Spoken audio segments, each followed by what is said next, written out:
JKSSB forester की आज से ऑनलाइन क्लासेस आपकी स्टार्ट हो चुकी हैं। यूट्यूब पे आज से आपकी कोशिश की जाए, रेगुलरली की जाए। तो सबसे पहले मैं आपको इन्फॉर्मेशन के लिए बता दूं, मैंने कल यहाँ पे एक डिकोडेड सिलेबस शेयर किया था, फ्री ऑफ कॉस्ट यहाँ पे आपके साथ शेयर किया है। एक पूरा दिन लगा के, बहुत रिसर्च और बहुत मेहनत के बाद ये पीडीएफ मैंने आपके लिए यहाँ पे लाई थी। यहाँ पे देखिए दोस्तों, ये है जेकेएसएसबी का सिलेबस जो आपको समझ नहीं आया होगा, लेकिन यहाँ से नीचे है डिकोडेड सिलेबस जो मैंने आपको यहाँ पे बनाया है। तो यहाँ पे आप देख सकते हैं, सबसे पहले 32 नंबर का है आपका साइंस सेक्शन। अब साइंस में पहले फिजिक्स है, फिर केमिस्ट्री है, फिर बायोलॉजी है। तो अब क्योंकि यार मतलब ये फॉरेस्टर की जो पोस्ट है, इसमें भाई 32 नंबर साइंस का होना इज जेन्युइन थिंग यार। बहुत सारे लोग बोल रहे थे भाई इतना साइंस का नहीं होना चाहिए था, लेकिन ऑफ कोर्स यार इसमें एलिजिबिलिटी क्राइटेरिया साइंस का ही रखा है, तो भाई इतना तो बनता है यार। अब यहाँ पे मैंने जो डिकोड किया, मैंने सिलेबस यहाँ पे आप देख सकते हैं, फिजिक्स, केमिस्ट्री और बायोलॉजी के करने के बाद मैंने यहाँ पे आप देख सकते हैं मैथ्स का भी डिकोड कर दिया, ये टॉपिक्स भी मैंने यहाँ पे कर दिए हैं, ठीक है। इसके अलावा दोस्तों यहाँ पे रीजनिंग का भी मैंने बता दिया है, बाकी डिसीजन मेकिंग का भी बता दिया है। लेकिन सबसे बड़ा मुद्दा ये दोस्तों कि जो 32 नंबर की जो साइंस है, इसको कैसे कवर किया जाए। तो ये सारा का सारा मैं कवर कराऊंगा, ये मेरा वादा है आपके साथ, और ये सारा का सारा मेरी जिम्मेदारी है। फ्री ऑफ कॉस्ट आपको पीडीएफ मेरे टेलीग्राम चैनल पे मिल जाएगा, और यहाँ से जो है वो हम पढ़ा करेंगे।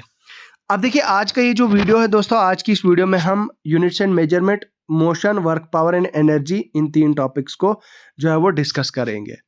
इसके अलावा दोस्तों कुछ और टॉपिक्स भी हैं, वो इसमें आएंगे, ठीक है, वो हम आगे पढ़ेंगे। तो आपका टाइम ज़्यादा वेस्ट ना करते हुए आज की इस वीडियो में हम शुरुआत करते हैं।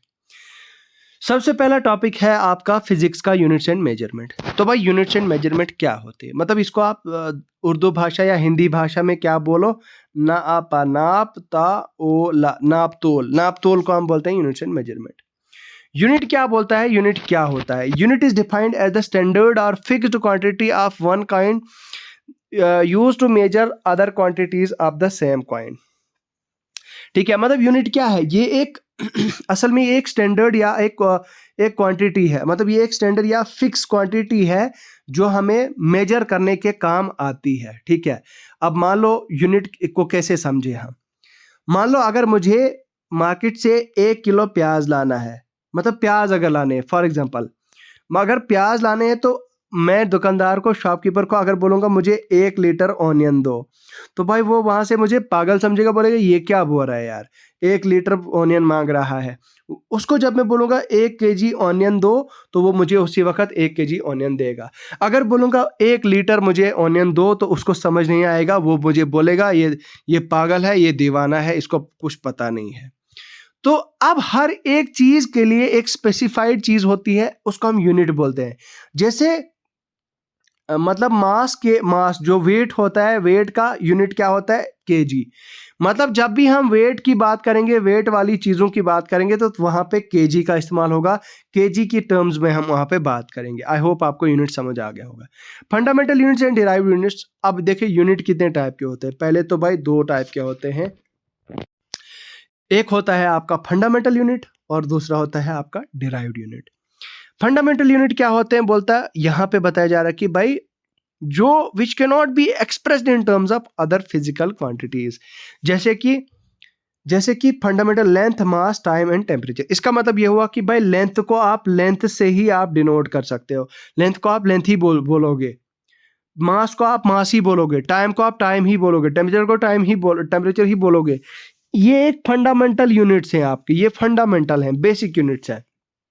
डिराइव्ड यूनिट्स, डिराइव्ड का मतलब होता है जो किसी से निकले हों, ठीक है। जैसे लेंथ का आता है दोस्तों, लेंथ का आता है आपका एरिया, मास का आता है आपका केजी, टाइम का आता है सेकंड, टेम्परेचर का आता है केल्विन या फिर टेम्परेचर का आता है केल्विन या फिर सेल्सियस डिग्री, ठीक है, या फिर फ़ारेनहाइट डिग्री। तो इस तरह से दोस्तों, इस तरह से इनको हम यूनिट, डिराइव्ड यूनिट्स को बोलते हैं। मतलब ये जो डिराइव्ड यूनिट्स होते हैं ना, ये ऐसे यूनिट्स होते हैं जो इनमें से निकले हैं, फंडामेंटल यूनिट्स में से निकले हुए हैं। उसके बाद होता है दोस्तों एक इंटरनेशनल सिस्टम ऑफ यूनिट्स। अब यहाँ पे मैं आपको बता दूं दोस्तों, इसका मतलब ये हुआ कि पूरी दुनिया में जो भी खरीदो फरोख्त होती है, जो भी कुछ चीज़ें होती हैं, जो भी सिस्टम होता है, वहाँ पे किस सिस्टम के जो है वो यूनिट्स होते हैं, कि किस सिस्टम के यूनिट जो है वो यूज़ होते हैं। सबसे पहले आपका FPS यूनिट, इसको हम बोलते हैं फुट, पाउंड एंड सेकेंड। तो भाई अलग अलग कंट्रीज में ये यूज़ किया जाता है, जैसे फुट, पाउंड, सेकेंड। अब कुछ कंट्रीज में लेंथ को जो है वो फुट से डिनोट करते हैं, मास को पाउंड से, और टाइम को सेकंड से। इस तरह से जो है वो कुछ कंट्रीज में चलता है। बाकी CGS का मतलब ये हुआ कि भाई सेंटीमीटर, ग्राम एंड सेकंड। तो CGS के अकॉर्डिंग क्या कहता है कि भाई जो लेंथ होती है, लेंथ को डिनोट किया जाना चाहे सेंटीमीटर में, और यहाँ पे आप देख सकते हैं लेंथ ये है kg, ये है वेट को ग्राम में, और टाइम को सेकंड में। उसके अलावा दोस्तों MKS सिस्टम क्या होता है? MKS का मतलब होता है मीटर, किलोग्राम एंड सेकंड। तो इसका मतलब ये हुआ कि भाई आपकी लेंथ को मीटर की फॉर्म में, टाइम को सेकंड की फॉर्म में, और उसके अलावा मास को किलोग्राम की फॉर्म में जो है वो डिनोट किया जाता है। ऐसा यूनिट्स एज इंटरनेशनल यूनिट्स क्या है भाई, यहाँ पे आप देख सकते हो। अच्छा, ये टोटल जो है वो यहाँ पे आप देख सकते हैं 6 ऐसा फंडामेंटल यूनिट्स हैं। एक है लेंथ का FPS है फुट, CGS है सेंटीमीटर, MKS है मीटर, और SI यूनिट है मीटर। मास का पाउंड है, FPS, ग्राम आ गया ग्राम CGS, किलोग्राम आ गया MKS, और किलोग्राम आ गया SI यूनिट। इसी तरह से टाइम का भी है दोस्तों, और करंट का भी है, टेम्परेचर का भी है। ये आप खुद भी देख सकते हो, इस पे हमें टाइम जान करने की ज़रूरत नहीं है। ये PDF आपको अगेन ऐसे मेरे Telegram channel the exam counsellor पर मिल जाएगा, तो यहाँ से आप फ्री में डाउनलोड कर सकते हैं। बस आपको लिखना कुछ नहीं है, इन्हीं का प्रिंट आउट निकालना और यहाँ से ही पढ़ना है। जहाँ समझ नहीं आई तो वो मेरी वीडियो आप देख लेना। बाकी इनका लेंथ का ऐसा यूनिट सिंबल क्या होता है? लेंथ का होता है मीटर, और इसका ऐसा यूनिट होता है M। उसके अलावा मास का यूनिट होता है किलोग्राम, इसका होता है kg सिंबल, मतलब kg से डिनोट होता है। टाइम का सेकंड होता है, तो इसको हम S से डिनोट करते हैं, ठीक है। उसके अलावा इलेक्ट्रिक करंट को दोस्तों, इलेक्ट्रिक करंट का एम्पेयर होता है, तो एम्पेयर को हम A से डिनोट करते हैं। तो इस तरह से ये बेसिक चीज़ें हैं। आई होप ये चीज़ें आपको, ये आप खुद भी करोगे। अच्छा, एरिया का ऐसा यूनिट क्या होता है? एरिया के ऐसे यूनिट होता है स्क्वायर मीटर, वॉल्यूम का होता है क्यूबिक मीटर, वेलोसिटी का होता है मीटर पर सेकंड, इसको हम बोलते हैं SI यूनिट, ठीक है। उसके अलावा वर्क का होता है जूल, और फॉर एनर्जी का होता है एनर्जी का क्या होता है, यहाँ पे आप देखिए जूल, और वेट का होता है न्यूटन, प्रेशर पार्सल। इस तरह से जो है वो ये आप चीज़ें खुद भी पढ़ सकते हैं। बाकी यहाँ पे जो है वो एक पावर ऑफ 10 जो बहुत ज़्यादा इस्तेमाल होती है आपकी, यहाँ पे आप देख सकते हैं फेम्टो होता है 10⁻⁻15। पिको का मतलब क्या होता है 10⁻⁻12। नैनो होता है 10⁻⁻9। माइक्रो होता है 10⁻�6। इस तरह से आपको दिया है। तो ये सारा मिलीमीटर, मिली का मतलब होता है 10⁻3। सेंटी का होता है 10⁻2। डेसी का होता है 10⁻1। डेका का होता है 10। हेक्टर होता है 10⁻2। किलो होता है 10⁻3। मेगा होता है 10⁻6। गीगा होता है 10⁻9। तो टेरा होता है 10⁻12। पीटा होता है 10⁻15। ठीक है। इंपॉर्टेंट पॉइंट्स क्या है? एक फर्मी किसके बराबर होता है दोस्तों, ये याद रखना है आपको। 10⁻⁻15। एक फर्मी किसके बराबर होता है? 10⁻⁻15 मीटर के बराबर होता है। एक एंगस्ट्रॉम किसके बराबर है? 10⁻⁻10 के बराबर होता है। एक एंगस्ट्रॉम को एक को ऊपर से गोल जैसे रखते हैं, एक को गोल जैसे रखते हैं। इसको हम कैसे लिखते हैं? 10⁻⁻10 दोस्तों, ठीक है। तो यहाँ पे आप देख सकते हैं, ठीक है। उसके बाद एस्ट्रोनॉमिकल यूनिट क्या होता है? Sum of the centre of the sun from the centre of the earth. यहाँ पे it is mean distance of the centre of the sun, मतलब सन के सेंटर से, from the centre of the earth के centre से लेकर सन के centre के बीच के जो डिस्टेंस को हम क्या बोलते हैं? एस्ट्रोनॉमिकल यूनिट बोलते हैं। और उसका किसके बराबर होती है value? 1.4.6 496 into 10^11 metre. Light year क्या होता है भाई? लाइट ईयर होता है length use to express astronomical distances. Light year का जो है वो वैल्यू ये होता है। परसेक एक यूनिट डिस्टेंस होता है जो मेजर किया जाता है astronomical objects outside the solar system.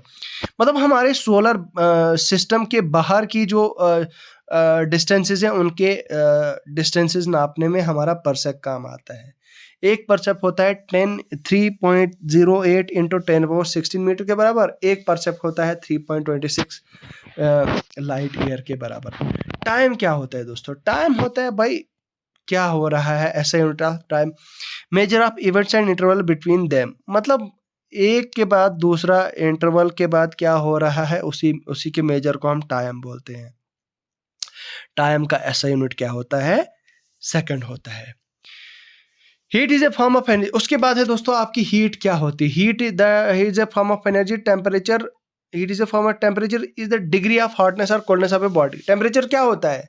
एक बॉडी कितनी कोल्ड है या कितनी हॉट है उसको हम क्या बोलते हैं? टेम्परेचर दोस्तों। ठीक है। बाकी मास क्या है? मास बोलता है क्वांटिटी ऑफ मैटर कंटेंट। अब मैटर का कितना क्वांटिटी हमारी बॉडी के अंदर है उसको हम बोलते हैं मास। इसको हम केजी बोलते हैं। अब यहाँ पे आपको पता है भाई 1 ग्राम किसके बराबर होता है? वो 10^3 ग्राम्स के बराबर होता है। तो ये होता है किसके किलोग्राम के बराबर? ये होता है किसके बराबर? 0.001 केजी के बराबर। 1 मिलीग्राम किसके बराबर होता है? 1/, यहाँ पे 6 टाइम्स जो है वो 0 है इंटू, यहाँ पे आप देख सकते हैं, इसको मैं थोड़ा सा जूम इन करता हूँ। 1 2 3 3 4 5 6, हाँ 6 टाइम्स 0 ये बनता है 0.00001 kg। यहाँ पे आप देखिए 1 क्विंटल किसके बराबर होता है? 100 kg के बराबर। 1 मेट्रिक टन किसके बराबर होता है? 10 क्विंटल। याद रखिएगा 1 क्विंटल होता है 100 kg 100 किलो के बराबर, और 1 मेट्रिक टन होता है 10 क्विंटल के बराबर। Mass of litre 1 millilitre of water is equal to 1 gram के बराबर होता है। उसके अलावा दोस्तों यहाँ पे आप देख सकते हैं